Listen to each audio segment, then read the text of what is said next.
दोस्तों, कैसे हैं आप सब। उम्मीद है आप सब बहुत अच्छे होंगे। तो आज मैं मेवात जिला लेके आई हूँ, नूहू जिला, जो कि आज लास्ट जिला रहेगा। हमने बाकी के सारे जिले कर लिए हैं। मैं इसकी एक प्ले लिस्ट बना दूंगी जिसको आप आसानी से देख सकते हो, और इन सब की पीडीएफ मैंने टेलीग्राम चैनल पर दे दी है, जिसका मैंने लिंक चैनल के डिस्क्रिप्शन में दे रखा है, तो आप वहां जाके देख सकते हैं।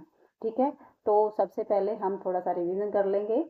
जो हमारा हांसी जिला नया जिला बना है वो हमारे हरियाणा का 23वां जिला है। पहले हमारे हरियाणा में कितने जिले थे? 22 जिले थे।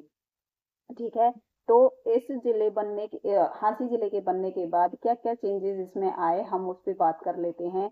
जहां पंचकुला जो सबसे जनसंख्या की दृष्टि से सबसे छोटा जिला माना जाता था, अब हांसी सबसे छोटा जिला माना जाएगा, क्योंकि हांसी की जनसंख्या पंचकुला की जनसंख्या से भी कम है। जहां रोहतक और चरखी दादरी दो ऐसे स्टेट थे, सॉरी, दो ऐसे जिले थे जो अदर स्टेट से अपनी सीमा नहीं बनाते थे, अब हांसी भी किसी स्टेट अदर स्टेट से अपनी सीमा नहीं बनाता। अब 3 जिले ऐसे हो गए हैं जो अदर स्टेट से सीमा नहीं बनाते। 5 ऐसे जिले हुआ करते थे जिनमें कोई भी आरक्षित सीट नहीं थी, अब हांसी भी इंक्लूड हो गया है, इसमें भी कोई आरक्षित सीट नहीं है, इसलिए अब 6 ऐसे जिले हो जाएंगे जिसमें कोई भी आरक्षित सीट नहीं है। उसके बाद रोहतक सबसे बड़ा मंडल माना जाता था, क्योंकि इसमें 5 जिले आते थे, बाकी मंडलों के तुलना में इसमें सबसे ज्यादा जिले थे। अब हिसार मंडल में भी 5 जिले हो गए हैं, हांसी भी हिसार का हिस्सा है, तो हांसी जिला हिसार में इंक्लूड होने के कारण हिसार भी 5 जिलों का एक मंडल बन गया है। तो रोहतक और हिसार दोनों बराबर बराबर मंडल बन गए हैं। उसके बाद जींद जहां 7 जिलों से सीमा बनाता था, अब हांसी भी जींद से सीमा बनाता है, इसलिए अब 8 जिले ऐसे हो जाएंगे जिनसे जींद अपनी सीमा बनाता है। तो ये थे कुछ छोटे छोटे चेंजेस जो मैं आपको डेली करवाती हूँ रिवीजन के तौर पर, क्योंकि आप इनको भूल। अब चलते हैं हमारे नूहू मेवात जिले पर। ये किस कितने जिलों से अपनी सीमा बनाता है ये हम देख लेते हैं। ये है हमारा नूहू जिला, जो 3 जिलों से और 2 अदर स्टेट से अपनी सीमा बनाता है। जिले कौन कौन से हैं? जिले हैं रेवाड़ी, गुरुग्राम और पलवल। ये हमारे 3 जिले ऐसे हैं जो नूहू अपनी सीमा जिनसे बनाता है, और 2 ऐसे स्टेट हैं अदर स्टेट, राजस्थान और यूपी, जिनसे ये अपनी सीमा बनाता है। 2 अदर स्टेट हैं यूपी और राजस्थान, और 3 जिले हैं रेवाड़ी, गुरुग्राम, पलवल। पल जो पल है पलवल है, पलावल सुर ने गुरु की आज्ञा से रेवड़ी खाई, ऐसे बोलते थे, क्योंकि पलवल का जो हमने कल पढ़ा था, पलावल सुर जो था उसके नाम पर पलवल का नाम पलवल पड़ा। तो जो पलावल सुर है उसने गुरु की आज्ञा पाकर रेवड़ी खाई। तो इस तरह से हम याद कर लेंगे कि नूहू जिले कितने सीमा बनाता है? 3 जिलों से अपनी सीमा बनाता है, और 2 अदर स्टेट से सीमा बनाता है, राजस्थान और उत्तर प्रदेश से। ठीक है, चलते हैं अब इसकी थोड़ा सा इतिहास देख लेते हैं, कब बना, कैसे बना, इसकी स्थापना कैसे हुई। तो ये सब चीजें हम देख लेते हैं। देखो, नूहू जिला भी सुंदर जिला है। ये इसमें जनसंख्या ये बहुत ही अभी अभी तक के और जिलों से थोड़ा सा पिछड़ा पिछड़ा हुआ जिला है। ये इसमें ज्यादातर मेवात जाति के लोग रहते हैं, और इसमें संत ज्यादा रहते हैं। यानी देखो, मैं सारा कुछ इसमें करांगी। सबसे पहले देख लेते हैं कि इसकी स्थापना कब हुई। जिले की स्थापना हुई 4 अप्रैल 2005 को ये जिला बना। इसके बाद पलवल हमारा जिला बना था 2008 में। उससे पहले 2005 में हमारा नूहू जिला बना था। ठीक है, देखो, इसका नामकरण मेव जाति के कारण इसका नामकरण मेवात पड़ा। पहले इसका नाम मेवात था, बाद में इसका नाम नूहू रख दिया गया। प्राचीन नाम सत्यमेवपुरम था। सबसे पहले प्राचीन समय में इसको सत्यमेवपुरम कहा जाता था। इसका क्षेत्रफल कितना है? 1507 वर्ग किलोमीटर इसका क्षेत्रफल है। और उपनाम क्या? उपनाम इसका संत फकीरों की नगरी, ये संत और फकीरों की नगरी कहलाता है। विधानसभा की सीटें कितनी है इसमें? पहली नूहू, पुन्हाना, फिरोजपुर, झिरका, 3 विधानसभा की सीटें हैं इसमें।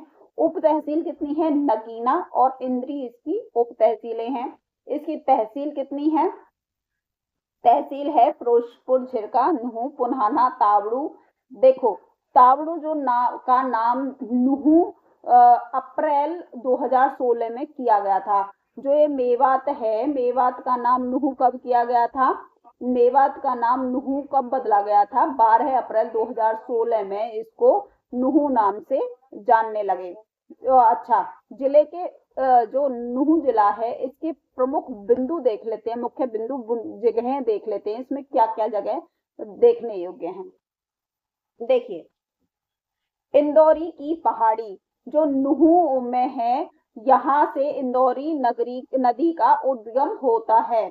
जो इंदौरी नगरी है, इंदौरी पहाड़ी है, इंदौरी पहाड़ी से इंदौरी नदी निकलती है। ताबड़ू जो है, ताबड़ू का किला, ये तायडू लिखा हुआ है, वैसे हम ताबड़ू बोलते हैं इसको। तो ताबड़ू का किला नूह में पड़ता है। चंदेली झील कहाँ है? नूह में है। संगेल झील, इसे उजीना झील भी कहा जाता है। जो संगेल झील है इसको उजीना झील भी कहते हैं। ये कहाँ है? ये नूह में है। चोटला झील, ये बाबर नामा किताब में कोटला झील का उल्लेख मिलता है। किसका उल्लेख कहाँ मिलता है? बाबर नामा जो किताब है उसमें कोटला झील का उल्लेख मिलता है। हिटौरा का किला कहाँ है? ये हिटौरा का किला नूह में है। दोहरा मंदिर कहाँ है? नूह में है। कहाँ पे है? नूह में है। यह राष्ट्रीय धरोहर सूची में शामिल किया गया था। क्या? दोहरा जो मंदिर है ये राष्ट्रीय धरोहर सूची में शामिल किया गया था। शेख मूसा की मजार कहाँ है? ये नूह में है। कहाँ है? नूह में है। शेख मूसा की मजार नूह में है। राजकीय यूनानी चिकित्सा महाविद्यालय अकेड़ा गांव में है। शहीद हसन खां मेवाती मेडिकल कॉलेज नल्हड़ में है, जो 2012 में बनाया गया था। कितने में बनाया गया था? 2012 में बनाया गया था। रावण का मेला कहाँ लगता है? पुन्हाना में लगता है। मेवात है जो पुन्हाना, मेवात में ही लगता है। शिवरात्रि का मेला नल्हड़ में लगता है। ताबड़ू का किला कहाँ पे है? ताबड़ू के मेवात में है। गांधी पार्क कहाँ है? ये पुन्हाना में है, जो नूह में पड़ता है। सेठ चूहीमल का तालाब कहाँ है? ये भी नूह में है। झूलती मीनारे कहाँ है? मेवात में है। जो मीनारे झूलती हुई दिखाई देती हैं जब हम दूर से उसे देखते हैं तो वो कहाँ है? मेवात में है। सबसे ज्यादा लिंगानुपात वाला जिला कौन सा है? मेवात है, क्योंकि इसमें सबसे ज्यादा लिंगानुपात देखने को मिलता है। सबसे कम साक्षरता वाला जिला भी मेवात है। इसमें पढ़ाई लिखाई बच्चों की कम कराई जाती है, इसीलिए इसको पिछड़ा हुआ जिला माना जाता है। आजादी के बाद महात्मा गांधी हरियाणा में सबसे पहले घासेड़ा गांव मेवात में आए थे और उन्होंने ही मेवों को यहाँ पर रुकने के लिए आश्वासन दिया था। मेवात विकास बोर्ड की स्थापना 1980 में हुई और अध्यक्ष कौन बने? इसके मुख्यमंत्री इसके अध्यक्ष बने। प्रदेश में सबसे ज्यादा गैर आबाद गांव की संख्या कहाँ है? मेवात में है। सबसे कम शहरीकृत जिला कौन सा है? जिसमें शहरी चीजें नहीं होती, वो है मेवात, इसीलिए इसको मतलब पिछड़ा हुआ जिला इसको बोल सकते हैं। मरोड़ा गांव का नया नाम क्या है? ट्रंप गांव। कौन सा? ट्रंप गांव। भारत का प्रथम मोबाइल चल न्यायालय की शुरुआत 2007 में हुई, मेवात से हुई। 1857 की क्रांति का नेतृत्व करता सदरुद्दीन यहीं से है। मेवात का नाम 12 अप्रैल 2016 को नूह किया गया था। देश का पहला कंट्री क्लब कहाँ है? ताबड़ू में है। भारत का पहला यूनानी कॉलेज कहाँ है? ये भी ताबड़ू में है, सॉरी मेवात में है। किस वर्ष बलबन ने मेवात के वन कटवा दिए थे? 1265 में उसने उसके मेवात के वन कटवा दिए थे। अब इसके थोड़े से महान व्यक्तित्व देख लेते हैं। मुख्य जगहों को तो हमने देख ली हैं, इसके व्यक्तित्व यानी मेवात में से भी कौन ऐसे थे जो इसमें से उभर कर सामने आए? सेठ चूहीमल, ये कौन है? ये एक प्रसिद्ध नामक व्यापारी था।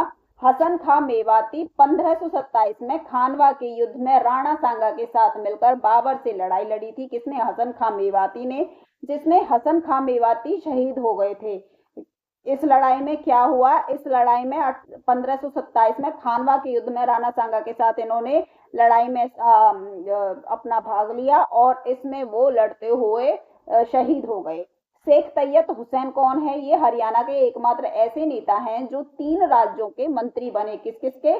पंजाब, हरियाणा और राजस्थान के ये मंत्री बने। कौन? शेख सैयद हुसैन 3 राज्यों के मंत्री रह चुके हैं। शेख सैयद हुसैन। तो ये था हमारा छोटा सा नूह जिला। आई होप आप लोगों को ये सारे जिले आप लोगों ने अच्छे से पढ़े होंगे, आप लोगों को अच्छे से सब कुछ समझ में आया होगा और आप लोगों ने बहुत अच्छे से पढ़ाई की होगी, मेहनत से की होगी। अगर आप ये जिले भी अच्छे से कर लेते हैं तो भी आपका बहुत अच्छे से जो ग्रुप डी का एग्जाम है अटेम्प्ट हो जाएगा। हरियाणा जीके का जो सब्जेक्ट है वो आपको बहुत अच्छे से क्लियर हो जाएगा। अब आप मुझे ये बता देना कि आगे मैं कल से क्या आपके लिए तैयार करके लाऊं, कमेंट करके जरूर मुझे बताना। करंट अफेयर चाहिए, जैसे ब्रांड एम्बेसडर हैं, राज्यपाल हैं, मुख्यमंत्री हैं और विधानसभा राजनीति करानी है या योजनाएं करानी है, क्या मैं आपको लोगों को कराऊं या फिर हिस्ट्री आपको दोबारा से करानी है। वैसे मैंने ये सारी जो है क्लासेस मैं पहले ही करवा चुकी हूँ, प्लेलिस्ट बनी हुई है, आप लोग जाके देख सकते हैं चैनल पर। अगर आप दोबारा से कहोगे तो मैं आपको वही चीज करवाऊंगी जो जिसके लिए आप लोग मुझे कमेंट करेंगे, नहीं तो मैं खुद से आप लोगों के लिए क्लास लेकर आऊंगी। कल से क्लास तो रुकेंगी नहीं, डेली क्लास आएगी, ठीक है। तो कमेंट शेयर लाइक जरूर करते रहा करो, जिससे मेरा हौसला बढ़ता रहे। चलिए मिलते हैं कल की क्लास में, धन्यवाद।